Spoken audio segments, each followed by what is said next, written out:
The Iron Game Chalk Talk podcast is brought to you by the following sponsors: EliteForm.com, IgnitionAPG.com, PlayUSA at PLAEUSA.com, and Sorinex Exercise Equipment at Sorinex.com. And now, the Iron Game Chalk Talk podcast. Welcome to Iron Game Chalk Talk with your host, Ron McKeefery. Every time our athletes walk into this weight room, they're going to be pushed to the max. Let's go! Everything you got! On this podcast, hear Coach McKeefery straight talk about training, featuring the top strength and conditioning professionals from around the world. And now, here's your host, Ron McKeefery.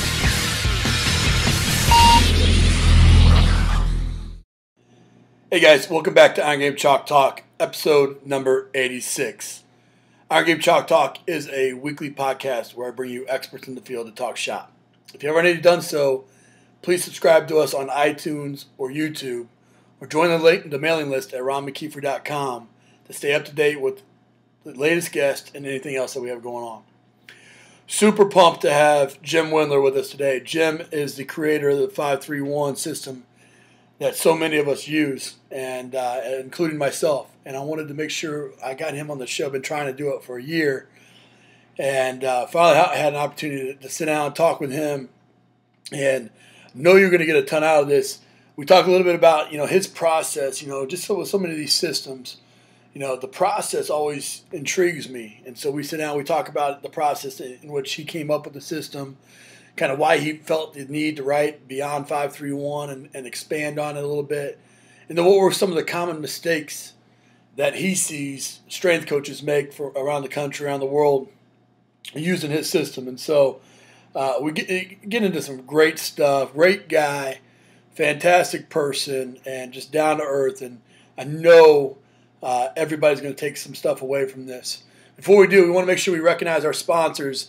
All four of them. We got PlayUSA, Sorinex, Ignition APG, and EliteForm, and just got back from the NSCA Coaches Conference where I got an opportunity to sit down with all these guys and just hang out and talk and just salt to the earth. But I had the opportunity to really spend some time in the play booth, and I'm telling you, the excitement around what they have going on around the world now is phenomenal, and some of the products that they have. But if you are in the market for flooring, there is not a product that I recommend more personally, and definitely think that you need to reach out. The way to do that, connect with them on Facebook or on Twitter. I'm sorry, and stay up to date with the things that they got going on. Not only do they put out stuff about their projects and their products and things like that, but as a strength coach, I'm always excited to see what other people are doing in their weight rooms. And so they're constantly posting pictures with their installs and what people are doing. And so for any other reason, for no other reason, just, follow them on their social media and stay up to date with what they got going on there. Also, New Year's Strength on Demand, strength-ondemand.com is an online archive. And, we're constantly adding presentations to this. We have Anthony Page that just went up, a former Navy SEAL, on leadership and teamwork, championship character. Zach Woodfin just won the Strength Coach of the Year for Football Scoop, and a great strength coach there, and the job he's doing. And just an opportunity to be able to sit down in the comfort of your own home, on a bus trip, on a plane ride, and get a little clinking in on your time. And so I can't recommend Strength on Demand. Only $97. Unfortunately, we have to bump that up here pretty soon. So I would definitely get in while it's low. But as we add content, obviously the cost of storage and things like that expand. So check that out. Know you're going to get a ton out of this episode. Sit back and enjoy it. Make sure to follow up with us on social media about it. Let us know what you think, and we'll see you on the other side. All right, guys, welcome back to Iron Game Chalk Talk. Real excited to have our next guest. Jim Wendler is a stud, a guy that I've followed for many years. Just now getting a chance to really get the opportunity to speak with him myself. But, obviously I followed your system for a long time. We've implemented pieces of it in our program, and as most people that listen to the show know, I try to get innovators on the show, and that's what you are. You're a guy that's an innovator, and I can't thank you enough for what you've done for the community. But I'm real excited to have you on the show and talk a little shop, man. Well, thank you for having me. I appreciate it. Thanks, Jim. If you could go into your background a little bit, kind of what got you into strength training, and kind of where that journey's taking you to where you're at now. Well, I started lifting in the summer prior to my 8th grade year. Up until that, my obsession with strength was just like everyone probably my age who grew up in that time. Schwarzenegger was a big thing, and strength and size was still revered amongst the normal community, not like it is so much today. And so I started the summer before my 8th grade year, and I all the way through my college career, it was always lifting to get better at football or whatever sport. I was big in track too. I love track. And in junior high and high school, I had a great mentor. My father always pushed the hell out of me, but I had a coach who was my discus coach, and who turned out to be one of my good friends. Dan Wellen was a teacher at the school I was at, and he kind of taught me everything without actually telling me anything. And that's kind of, he always proposed the questions to me and asked me what I think and made me figure stuff out instead of just giving me what to do. Just do 10 sets here, or 5 sets here, or do 8 reps. He'd always show me different literature and let me read it and let me interpret it. And then he'd let me make my own mistakes, and I made a ton of them. Right. So to him, and what he taught me too is he was a terrific athlete. He still is. I mean, obviously for his age, if you want to say that, but he really emphasized jumping, running hills, squatting, doing cleans, pulls, stuff like that. So I got started, I guess what a lot of people would say, on the right track. We weren't benching and doing curls all day. It was all about how high you could jump, how fast you could run, how much you could squat, stuff like that.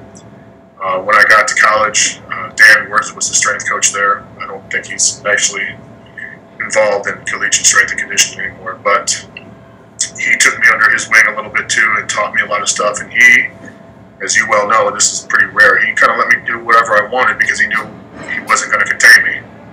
And so I got lucky that way too, is that he taught me a lot of stuff and let me experiment on myself. Yeah. Once I left college, you spend your whole life training for sport or competing in sport. It was kind of a kick in the nuts to say, because all of a sudden you're kind of left to your own devices. I wanted to start powerlifting. I never wanted to do Olympic lifting. Never really had much of appeal to me.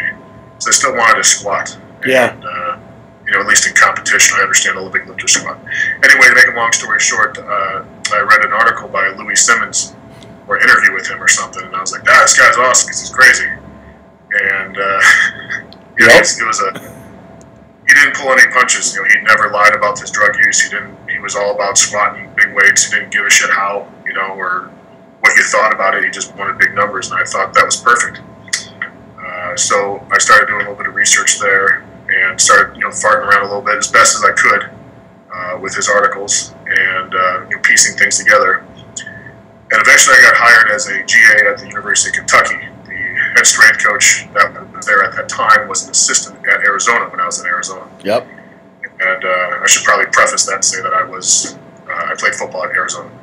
Anyway, so I was there, and while I was there, Dave Tate came down and did a little, seminar, you'd call it, for the coaches and help some of the team out.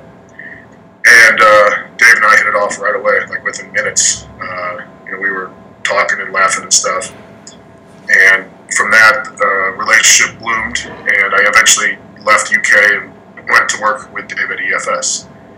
And so now my training is, I started training at Westside, and I started learning more and more. And, when you're involved in that company, all day you're talking about strength, you're talking to different coaches, talking about strength, talking about this and that. So my training evolved more and more. You're talking to more people because your pipeline is huge. Sure. And eventually all I wanted to do was squat 1,000 pounds.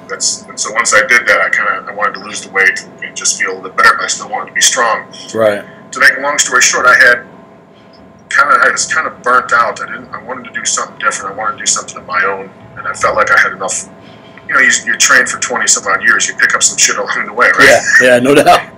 Yeah, and so I started piecing together some simple stuff, and then at the time, my oldest son was born, and I just didn't want to think about anything. I just wanted to go in the weight room, do the things I wanted to do, and leave. And the things that I love to do were the simple, basic exercises. I love going for PRs. I like that's my whole life. I kind of look back at some of the stuff that I've done. It's always been driven by stupidity. You know, like if I don't do this, I have to go do that. Like if I don't get 12 reps here, I have to walk around the track on my hands and knees or something. So I always loved that stupidity shit it just drove me. And I'll be honest, you know, it's not for everyone because it burns you out pretty quick if you're not ready. Yeah.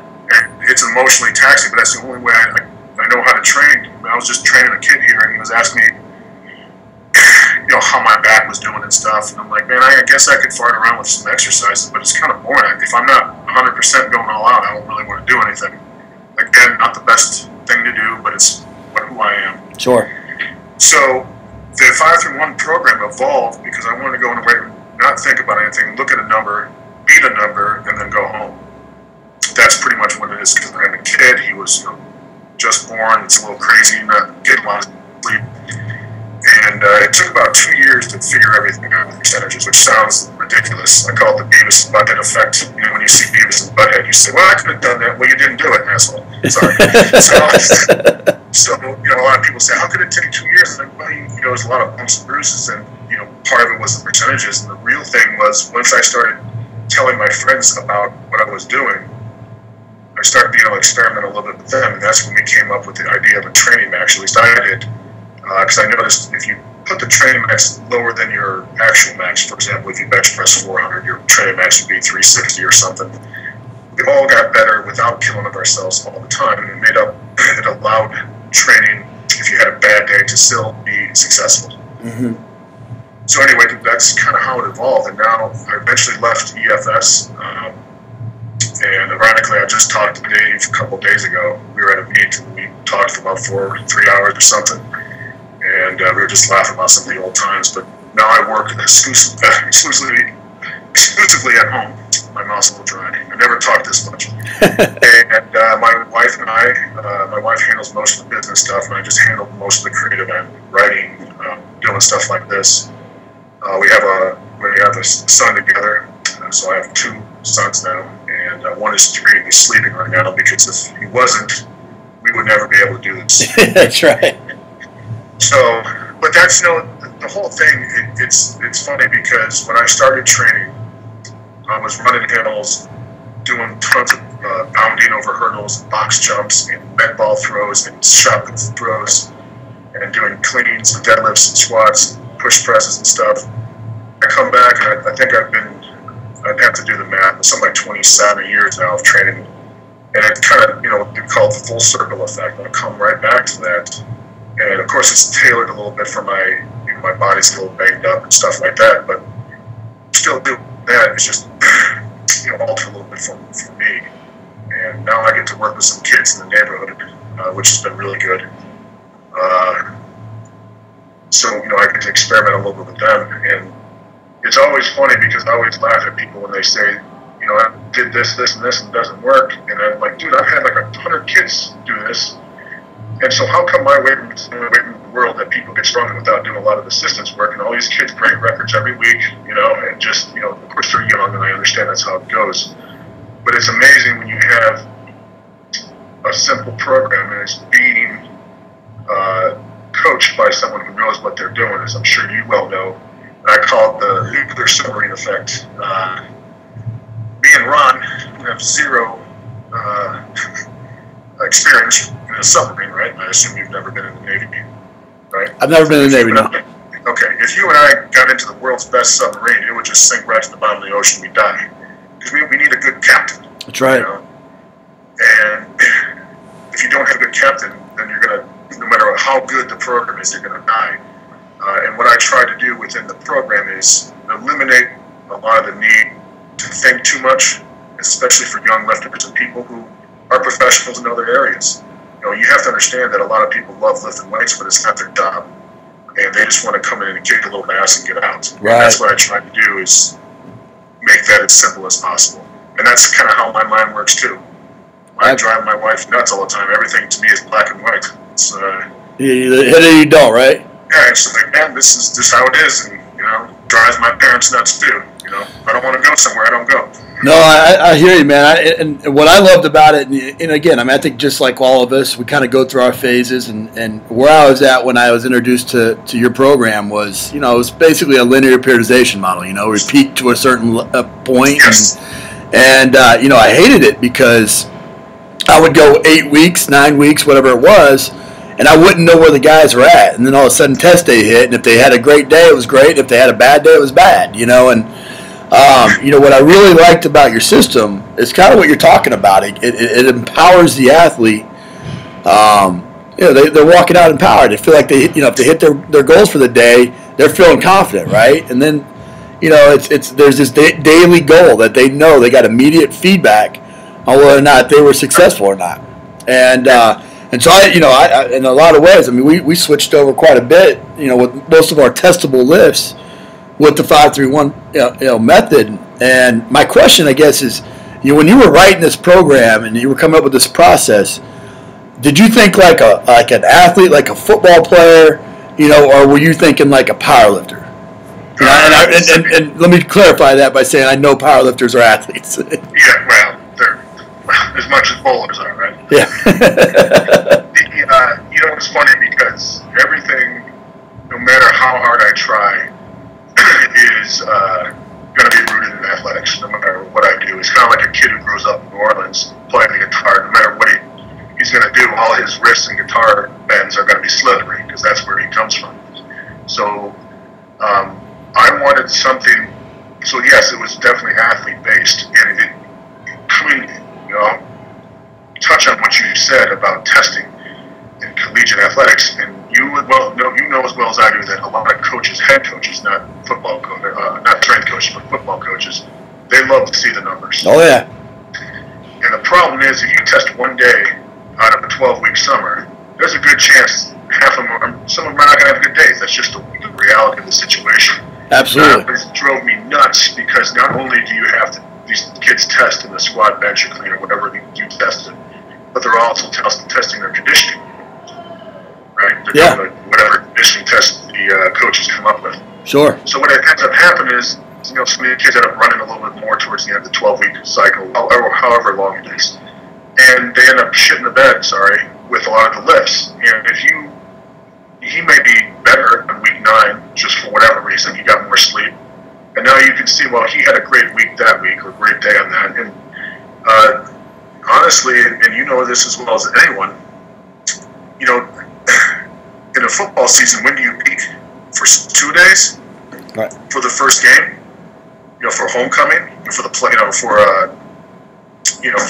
get a bowl bid? Championships, yeah. So it starts getting a little iffy, especially with sports. Now, obviously with track and stuff, it's a little bit different, especially with the world championships or stuff like that. It becomes a little different. But for football and most sports, like baseball, professional baseball players, they have 6 hours off, I think. Yeah. Right? That's right. What are they supposed to do? Those guys need to lift, albeit a little bit differently during the in season, because they're just going to get weaker. Your body will adapt, eventually. So absolutely. But yes, with the program in mind, there's always going to be an athletic slant to it, because a lot of times I wanted to do other stuff. I wanted to start pushing the power a little bit more and doing some of the stuff that I thought translated better to being strong. Because strong isn't always just about the lift itself. It's about being bigger than that. Sure. I think. Well, I know with, when, obviously as much time as you spent, hearing the story, but, as strength coaches, we all spend so much time designing these programs, planning out these programs, and they become your baby of sorts, right? You got to have this plan, and you come up with a solution. What, when you see, now you put it out there, right? You put it out there for the masses. When you see all these coaches using your program, your baby, what are some of the common mistakes that you're seeing across the board, with how it's being implemented? Number one is probably doing too much, especially from an athletic point of view. if you are coaching an athlete, there's more facets to an athlete than just what they do in the weight room. So I think, and this is even besides athletes, but people they'll do the main work and then they do 6 million things after that, and then they wonder why they're so tired. And that goes even with people who will go crazy on the conditioning. They don't understand that the conditioning itself is going to be a stressful activity that's going to affect recovery. Absolutely. So that needs to be accounted for. The other big problem is people equate their manhood by their training max. Your training max is to be used, for the training effect. It doesn't matter what your training max is. I've had the stronger you get, the lighter the training max you can actually use. As far as percentage of your training max. Even with the kids I coach now, there's kids who have a 135 training max in the squat. We just test them out, and they did 185 for 6. It's just that constant use of submaximal weights, especially for a young kid where they're not. They're not. It used to be under load. Instead of 20 rep squats, it's going to be a horrible nightmare. Sure.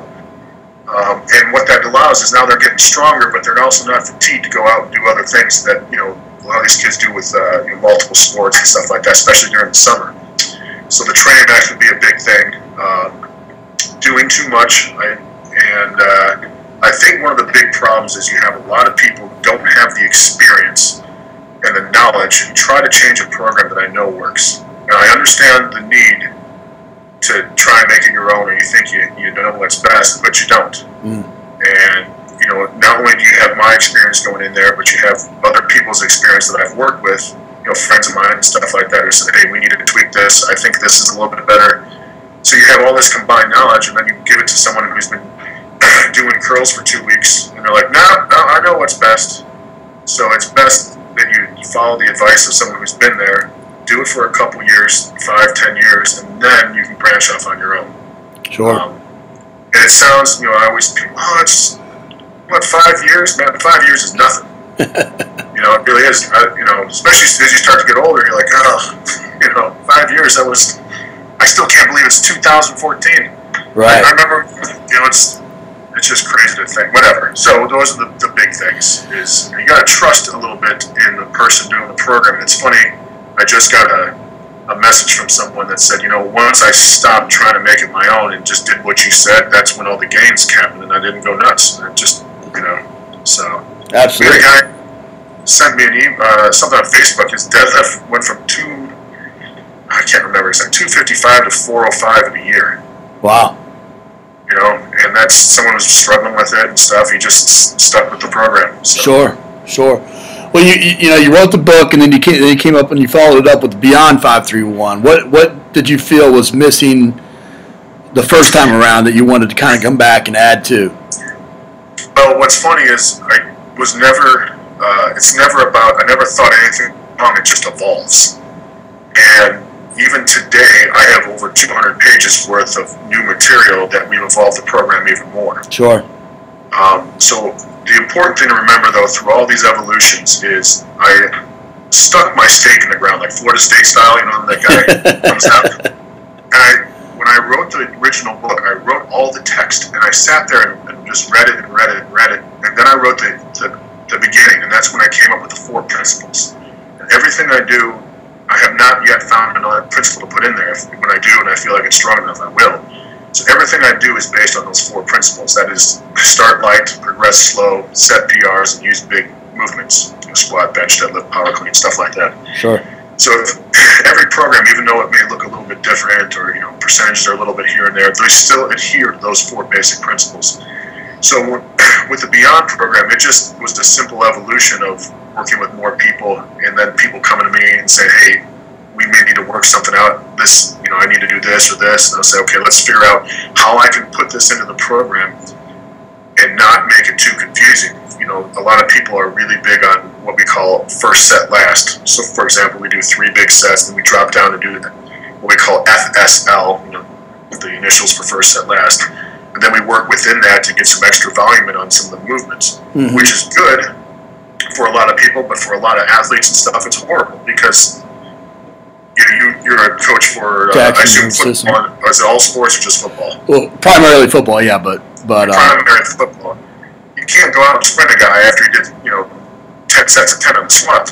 Right. He's not going to get a good workout. So some of the people need it, some of them don't. And what I did was try to create more options for people who have different needs.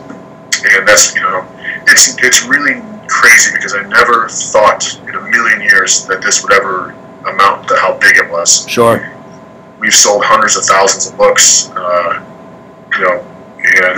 it's really turned into something. But with that, you want to keep the program evolving. I never wanted it to evolve as much as it did. I didn't think about it.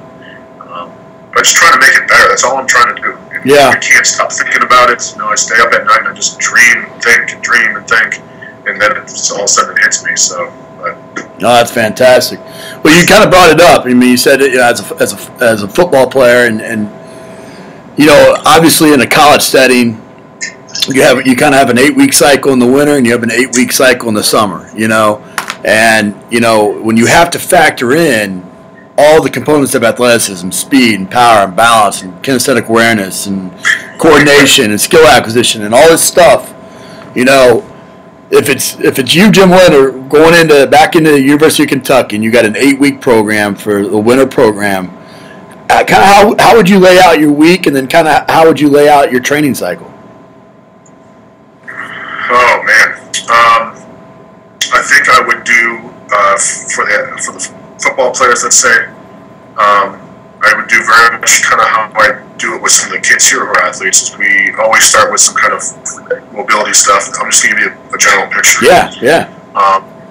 And you know this as well as I do. You got to find a place to do this and get the kids through. So you find the most efficient movements you can do within the time and space permitted. Sure. Which isn't always going to be perfect, but you got to do what you got to do. Then I always start off people with after they're warmed up is med ball work, throws, slams, and box jumps, which, as you know, with a lot of these kids, is not a very hard thing to do. I mean, the general public thinks box jumps is like doing calculus underwater or something. But what this does is I think it really prepares the athlete for their lifting session, no matter if it's upper body or lower body or however you want to program the workouts. From there, we would do what I call fives progression, and then all sets on the 5-through-1 program are done in fives. And what this does is it helps manipulate that you have. It's kind of hard to explain, but we switch the weeks from 5-through-1 to 3-5-1, and we do sets of 5 on all the sets. And what that does is the 3-week now becomes medium, the light week or the 5-week becomes light or lighter, and the 5-3-1 week now becomes hard. So now we can regulate everything just on those weeks. I don't know if that makes sense. Yeah, no. But we can regulate because obviously if you do 5 reps at 95% of your training max, it's going to be harder than 85%. And now we can program the running to coincide with that and whatever stressors you want to put in there. So, for example, on the hard week of lifting, I would also do the hard week of running. And the reason why I do that is because in the light week, I want everything to be, when I say light week, I mean lighter. It's not a deload week. I want the guys to be fresh on all things. And I think that's another big problem people have is people would deload or do a lighter week on one area of their fitness, and then they'll come in and crush conditioning. I'm like, well, you didn't solve anything. Right. So it had the necessary effect. And I would start off with the volume work after their fives would be maybe 3 or 5 sets of 5 on the upper body stuff, and then lower body stuff would be maybe 3 sets of 5. After that, after the main lifts are done, a lot of it's going to be dependent, and I know this, now I'm thinking like you, it's like, shit, what do I have access to? Right. Well, how many ham stations do I have access to? If you have one, right, you're not putting that in there. Sure. Right? Sure. So a lot of it will be based Russian on leans and whatnot. Yeah. Yeah, right? It's, how many, you can't program chin-ups if you've got no chin-up bars, so, but I would like to think that I would like to get my kids strong on some very basic body weight movements,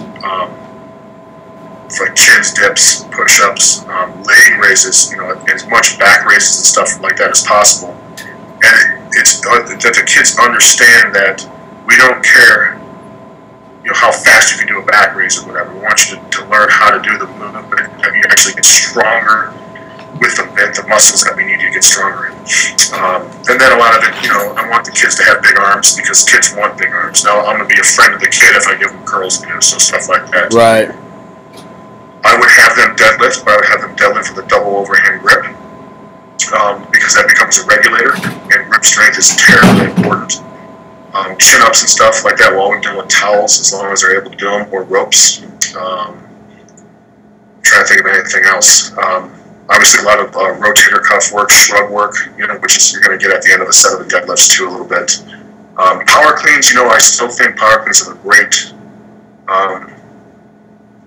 for kids, great for athletes, but at the same time, how many assistants do I have? And how many assistants do I have that allow, that give these kids a good accountability? Yeah, sure.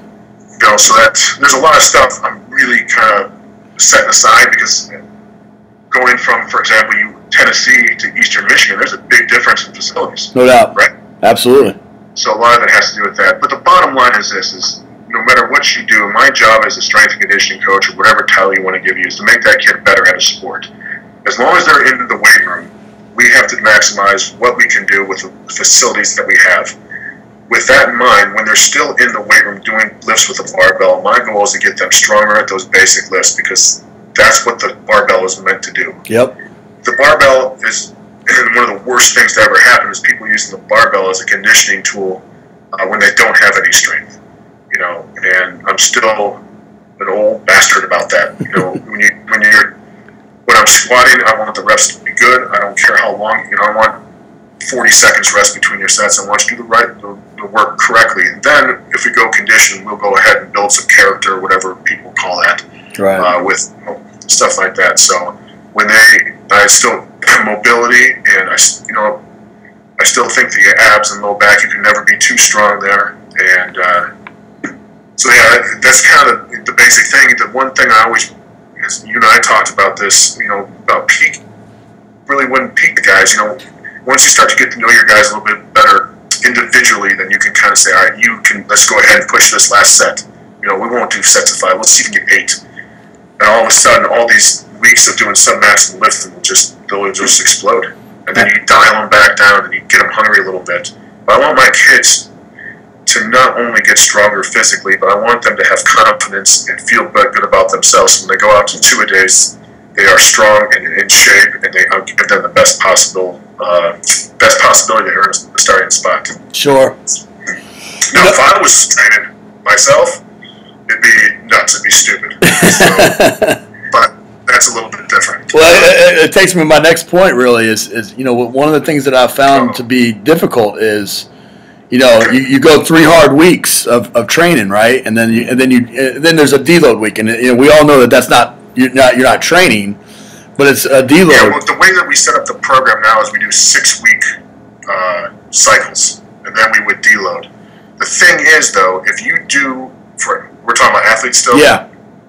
If you do the 3-5-1 with the 5s progression, all you have to do on your technical deload week is do the 5s week again. Yep. Or you can just continue the cycles and then just be smart with your supplemental work or your heavy volume work and your assistance work and even your running. So now you're not actually taking a deload week, but you're being smart. For example, you'd only do the main lift for the sets of 5, and then maybe a couple little things here and there, and then some conditioning work or whatever. Right. So you actually just use the program and manipulate the variables within there without actually having to take a deload week. Now, this is something that I'm sure, because no one wants to take a deload week, right? Right. It's stupid. Well, that's you're just in the middle of things, and you're preaching intensity, and you're preaching, and it's like let's cut out the work sets, Yeah. So what you could do is not take a deload week, but technically deload the volume. Right. Hit something for an easy single, like close to their training max or something like that. So they still are getting some kind of work, but you still need to rest the body a little bit. You can't just keep pounding that thing down on the ground. Absolutely. And expect good things to happen. Absolutely. And that's that's where I kind of get into that 8-week cycle, because most of the time you're going 8 weeks and you got spring break, or then you got 8 weeks and you got a couple days off before camp, Yeah. And so just trying to play it out and figure out, okay, well, if we count that as a deload week, as from a spring break or from a Christmas break or whatever it may be, working backwards, going off that, even that 6 week, that first week becomes, I guess a 5 then, huh? So, yeah. Okay. Yeah. So you just, the whole key is you don't want to, you only got these 8-week periods. You have to maximize them, but you can't run the guys in the ground for the first 5 weeks and expect anything good to happen. So you have to be a little bit smart with that. I probably, if I sat down, I could probably map something out a little bit better if I had a little bit more time to think. But that's the next book. 8-week Collegiate 5-3-1, right? No, that's awesome, man. Well, no. Something I also wanted to kind of get into is, the recovery. Just your recovery. You just came off of a pretty severe injury. And talk a little bit about how to work recovery into this process as well.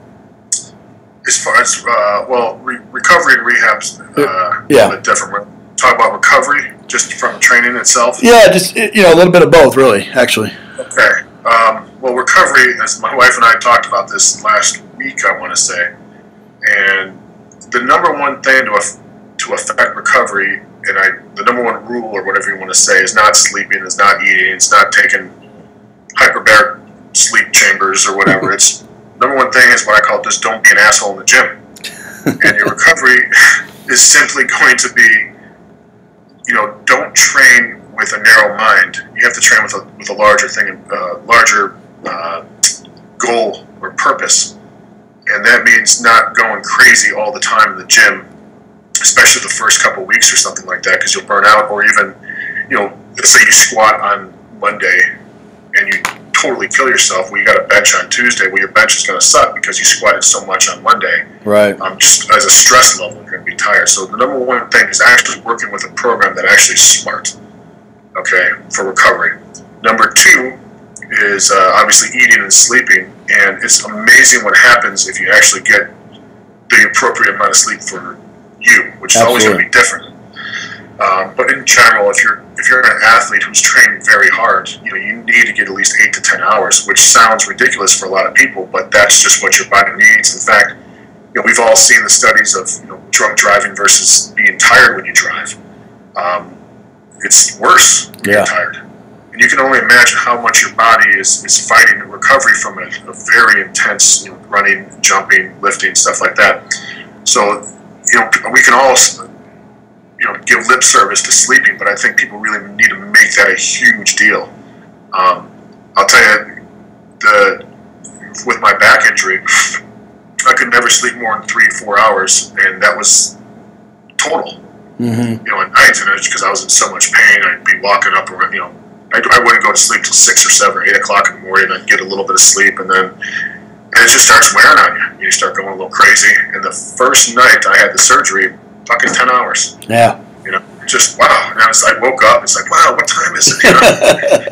And so it's one thing to pay it lip service. It's one thing to actually do it. And I think some university did a study with athletes on the basketball team that tested free throws, stuff like that, skills on the court, and then they tracked their sleeping, and then they asked them to get like an hour or two more, and all their test scores went up like they're all on drugs. Like, wow! Like look at the difference it made. I can't remember what study or where this was. But I'd like to find that.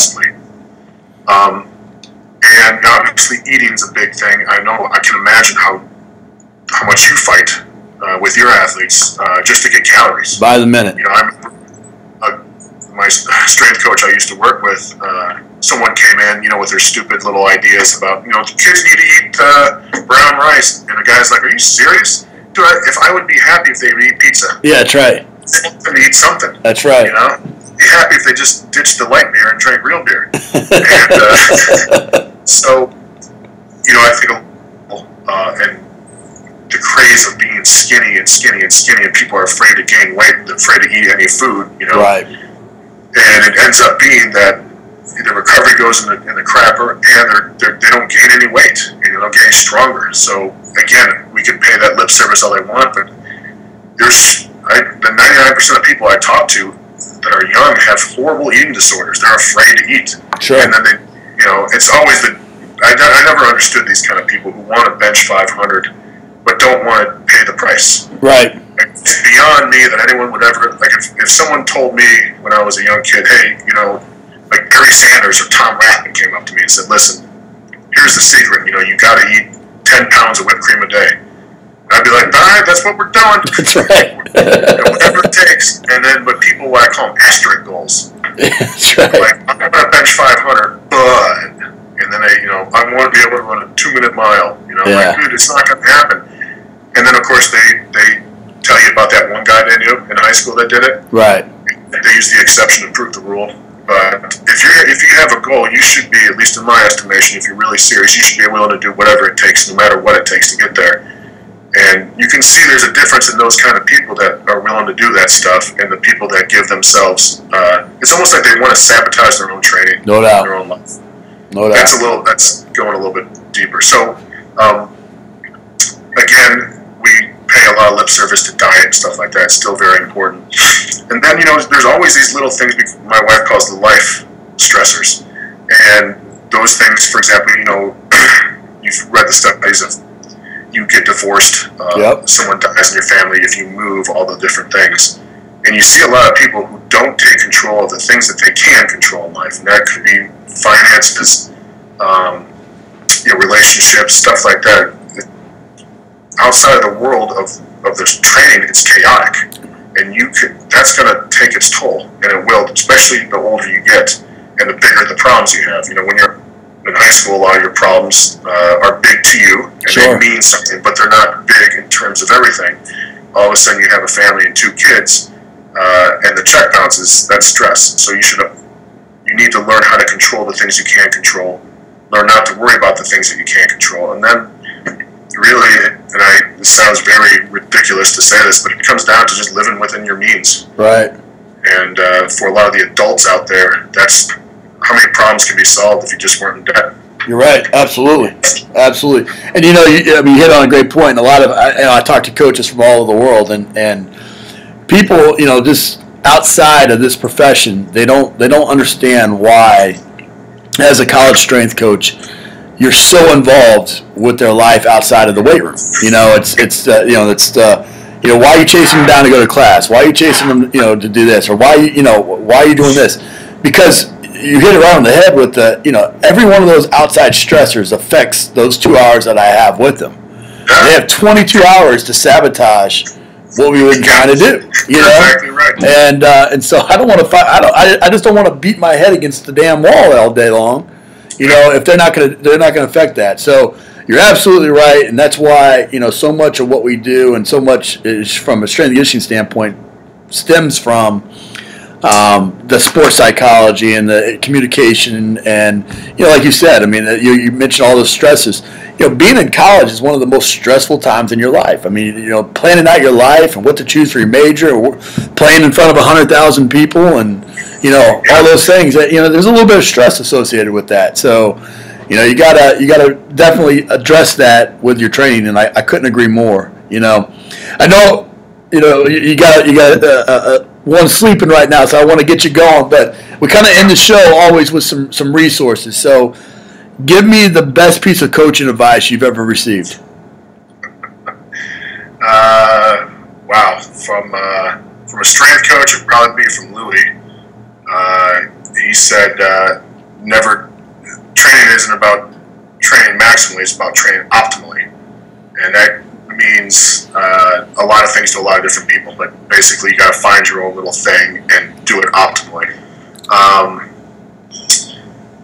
As far as coaching, I had one of the best football coaches ever, in my estimation, was Dino Babers. He's at Bowling Green. Yeah. He was the running backs coach and eventually offensive coordinator in Arizona when I was there.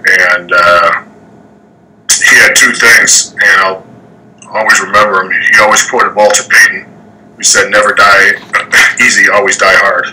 And his other thing was,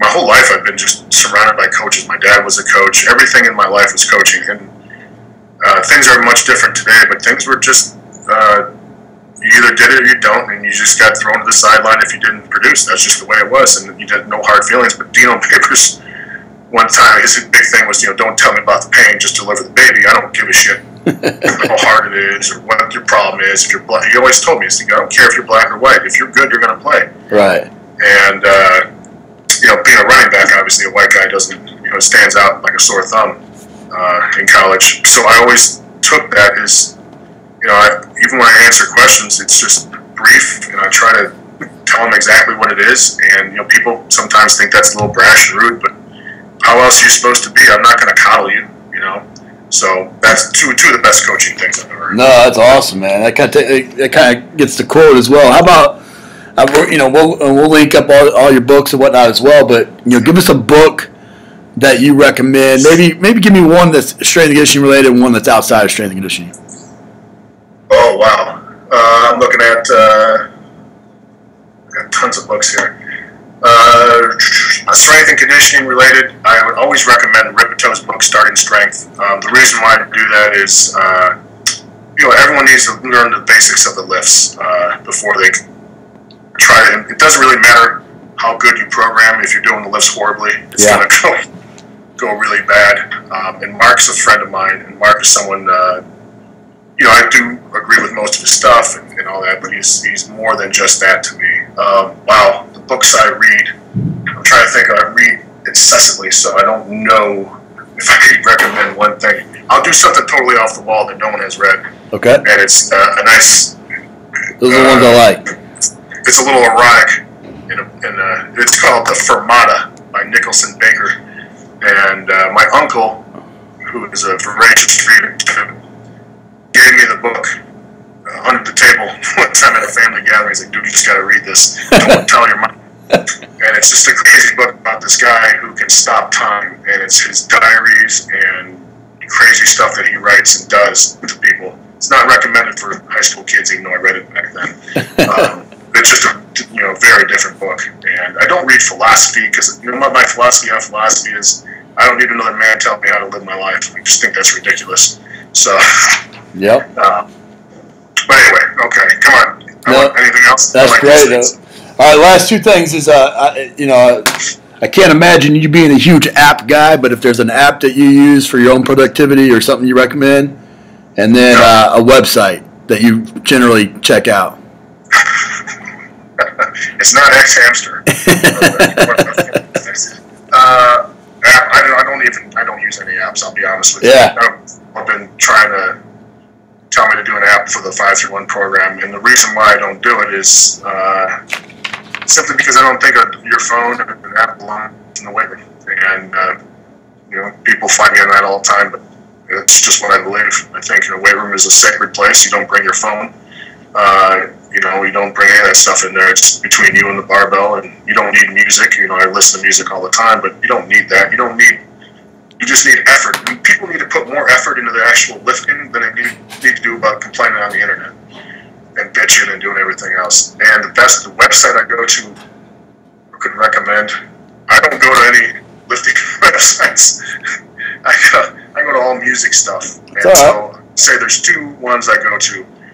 One of them is called Metal Bandcamp, and it's an awesome thing that people review and give up all kinds of little tidbits. The other one is another great website, very much akin to that, called No Clean Singing.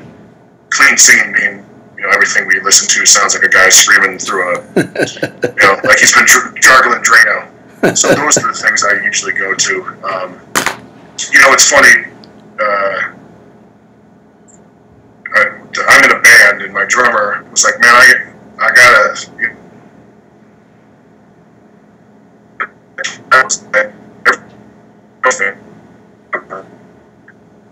Things I could be doing, and all of them like play the guitar, read a book, tell your wife that you love her, call your mom, stuff like that. Draw a picture.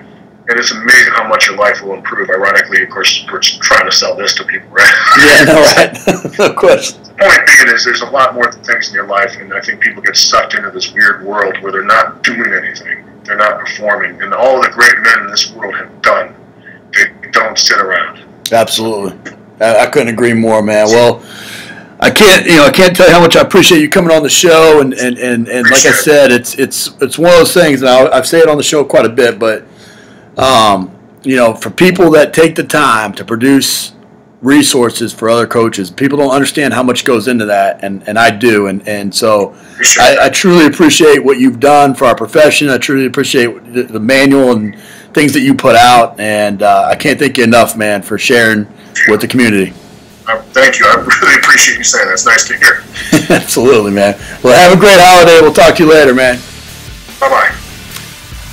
That's it for this episode of Iron Game Chalk Talk. Thanks to this week's guest as well as our sponsors for bringing this episode to you for free. Make sure to check out ronmckeefery.com where you can join our mailing list, find the show notes, including all the links and resources mentioned, and information about Coach McKeefery's other products. While you are there, please join Coach McKeefery in the comments section thanking our guest for sharing.